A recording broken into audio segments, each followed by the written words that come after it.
Hello everyone, welcome back. In today's video, I'm going to be touching on the dopamine system and how you can optimize your life and energy to flow with how your physiology works. The specific distinction that I'll be zooming in on is knowing how to take advantage of dopamine in the context of instant gratification versus delayed gratification. A rough outline on what dopamine is, the molecule of pursuit. And you can use or invest your dopamine in a way where it seems nearly infinite, or you can squander it. So, going into the point of making your dopamine feel as if it's infinite, this revolves around a system, a structure, which is embodied by the rule 90 to 10. And 90% of the time, you'll be delaying gratification, just going through your life, creating a habitual lifestyle which involves healthy habits which are not instantly gratifying. They don't have to be terribly difficult, but there is this powerful thing to be understood, which is how when you consume a good amount of dopamine in a quick period of time using methods of instant gratification, that your dopamine levels do spike. They'll go through the roof. But the thing that happens, I've learned this from Mr. Huberman, what happens is they rise, they spike, and then you drop below your average baseline of dopamine levels. It's not that delaying gratification is oh so powerful, but that it just allows you to keep your dopamine above baseline or at baseline. And by doing that, you prevent any sort of crash, any subtraction. And on the other hand, when you do the instant gratification overboard, like 10% of the time is okay because you spike, but then you do return to baseline because you didn't overdo it.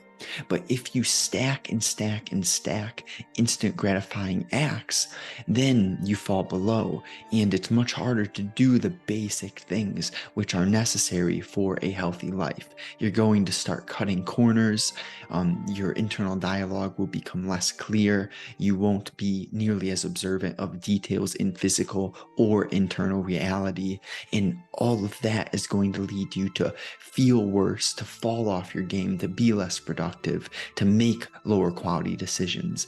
And it's powerful when you see, all I have to do is fill my life with a good amount of fundamental basic habits. They don't have to be super fancy or anything like that. If you know what you need to do, you do it consistently. You train your physiology and your mind to become a certain person whom you admire, then it's inevitable that you do progress and continuously iterate and get better than you used to be in whatever field, craft, area of life that you're working on. But understanding physiology and how the molecule of pursuit works, this is the cornerstone to whether you're productive or not, in understanding why you are or not. Your actions, whether instantly gratifying or delaying gratification, they create feedback loops. And a few actions that I've written down here are that you need to clean up who you invest your time with. Why? Because that creates this feedback loop. If you put yourself around certain people, your mind adopts what you guys talk about, the energetic frequency of what you're doing, what you're consuming, what you're speaking of when together. So the quality of your circle and your friends, that creates these loops that, whether you're aware of it or not, they are directing how you act, how you think, and what you do, how you feel when you're away from them. So it's important to zoom out a bit, to think a bit bigger in terms of, does one decision lead to a loop of something else? just that question right there, if you are willing to not bullshit yourself, willing to be honest with yourself, you might get some clarity that previously you were overlooking. So another practical thing, make your environment clean and organized, precise. Get rid of the physical clutter, which is not appealing visually. Like your work area, your living area should be aesthetically clean. Why? Why does this matter? Because it's the same loop idea as with your friends. See, you might think it doesn't matter if my environment's clean or not, but it creates a loop, because the likelihood of your environment being clear if your mind is clear raises, and vice versa. The odds of a dirty environment rise if your mind is unorganized and chaotic. So this is not a always thing. There can surely be smart, clear people who have a disorganized living area. But we're talking in terms of probabilities and averages and how loops and how things compound. And it's important to understand that what's small, the shift to becoming a better, more valuable, skillful individual is not something just happening and you changing overnight. It's 100 small shifts over an extended period of time. And then, what Dan Coe says, nothing happens for a while and then it all happens. Overnight successes are non-existent. It's people who put in thousands of hours and then it clicks. So that's the trick. You just have to understand that the small things are not small, that they add up over time, so that this is essentially why. It's the feedback loops that occur in reality. So practically, what makes it so that you don't have a proper operating dopamine system? Well, we touched on the distinction, the main distinction, delayed gratification versus instant gratification. But within the field of delayed gratification, just certain habits, like I said, you don't have to get fancy. I would say you want a balance. So habits in different areas of your life. For example, so you read, that's cognitive. Pair that with walking, that's physical. I'm not saying read and walk at the same time. I'm just saying, okay, you have a cognitive activity, you have a physical activity. And then there are some acts of delayed gratification. You go for an hour-long walk while listening to an audiobook. Like, the benefits aren't there immediately. Well, part of you does feel the benefits. You feel better because you get clarity through walking. It quiets your mind. And then you also do learn. It's like you don't absorb the information from the book, like a wizard. But the point is that as you build that habit of daily going for a 30 or hour long walk, 30-minute/hour long, if you go for that walk each day while listening to self-education on a topic that you're naturally interested in, over time, you will get results. You will become more proficient in whatever area that you're listening. You will burn calories and lose weight from walking. So many benefits just from that simple example. And that's the hint I want to give you. Fill your day with the acts that have many healthy benefits. So with walking and audiobooks, it's not just one or two or three. There's so many benefits. I can't even list them all. So that's the thing that you want to focus on is, okay, delaying gratification and then have a abundant amount of healthy habits, which are delaying gratification.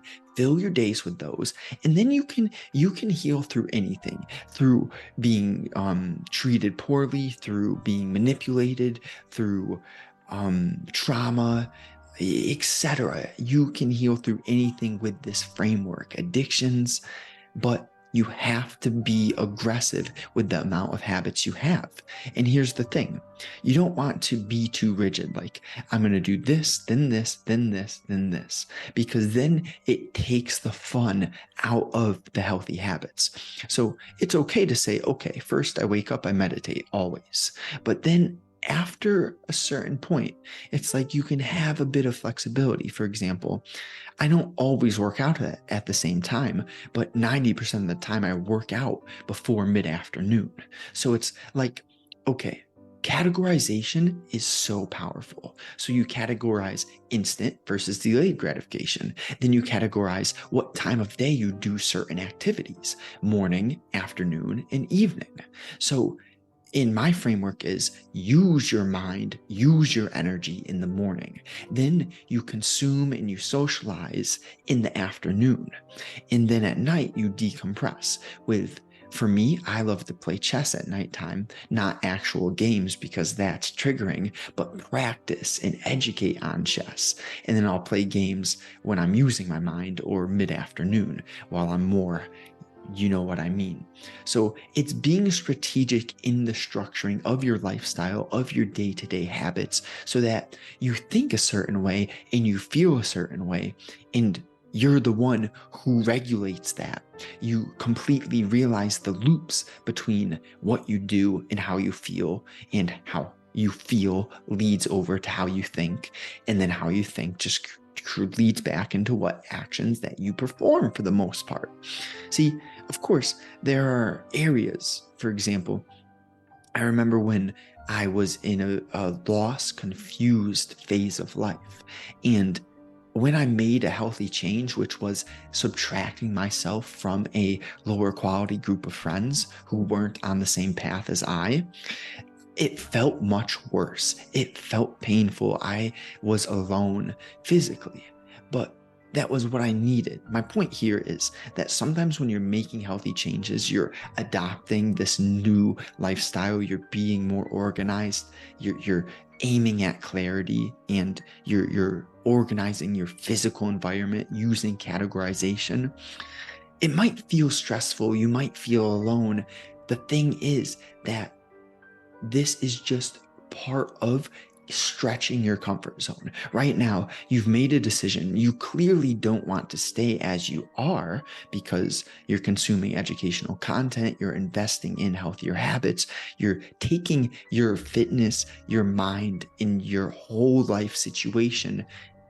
You're being responsible and you're doing the things which are not necessarily easy, but the things that feel intuitively like what you're meant to be doing. You're listening to the pull of your heart while thinking strategically with your mind, like realizing, and I know this is a tangent, but this is the stuff that changed my life, like calculating risk and just being willing to stretch the comfort zone, because it's not necessarily simple. Life is paradoxical. That idea of it feels worse before it gets better, it's so tricky, but I just tried my best to explain why that is the case. So just a quick list of some habits, some structures and frameworks that you can adopt that I guarantee change how you feel physically and mentally. You get your dopamine system right through that understanding, which I previously explained, instant versus delayed gratification. You eat natural, ethically raised food. For me, I'd say 75-80% of my diet is protein. And then the rest is just simple things like fruit and vegetables and chips. The chips I eat, 3 ingredients: coconut oil, not soybean, disgusting things of that nature. I digress. So you eat good, and you to eat good, just don't buy the unhealthy food. So here's the rule of thumb: if it has more than 3 to 5 ingredients, it's not meant to be in your system. When you're buying protein, make sure it's grass finished and ethically raised. So habits: exercising, researching via podcast, YouTube, self-educational formats like this, reading, cleaning and organizing what you own. I touched on that. Walking often, doing meditation, breath work, and stretching.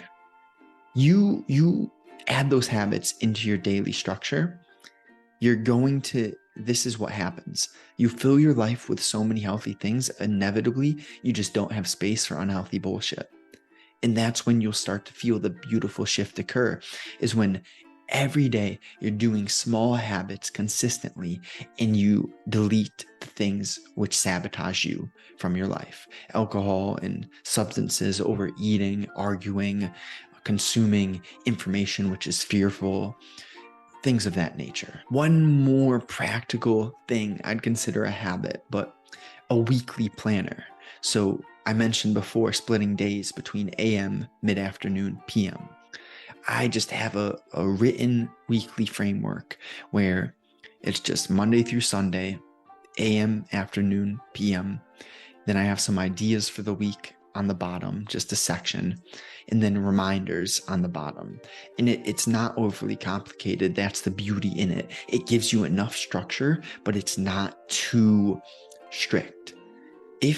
I'm more of a physical person. If you'd like me to make a digital planner of that structure, just let me know, drop a comment. I'll do that for free. Also, if you want to save time and get strong, calm, confident as soon as possible in 90 days, the way of the gentle warrior, this is the paradox. This is becoming someone who is so well-rounded, that has many different skill sets, who is spiritually developed, yet smooth and slick in business, professional, yet playful.